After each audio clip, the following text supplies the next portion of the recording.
جناب رسول الله صلی الله علیه وسلم یو فیرا په منبر باندې ناسو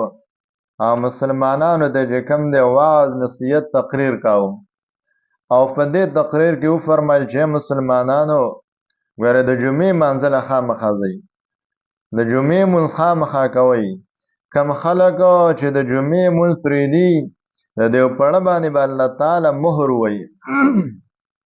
د دې پړه باندې به الله تعالی مهر ووایي او بیا به دا خلک غافله خلک وي د دې به الله تعالی ته فکر نه راځي الله ته فکر نه وي آخرت ته فکر نه وي زمونږ ډېر مسلمانان داسې دي چې د جمعې مونځ دي او دا ته خبر نه وي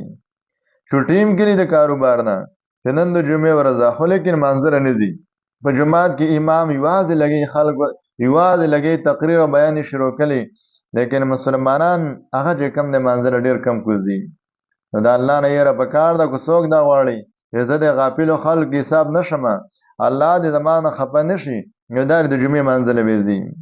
او بل حدیث کې رسول الله فرمایي چې کوم انسان درې جمعو له لاندړی یو جمعه په د طرف ډېره شو منځله لاندړی د جمعې منځله بل پې تېره شو لاندړی بل پې تېره شو دا لاندړی تهاونن او د انسان د جمعې منځ سپک ګوري ځکه نه ځي نو الله تبارک وتعالی باید د انسان په اړه باندې مهر ووایي د غفلت د سختوالي د قساوت او د غفلت بیا به انسان چې کوم دی غافله شي الله تعالی ته فکر نه وي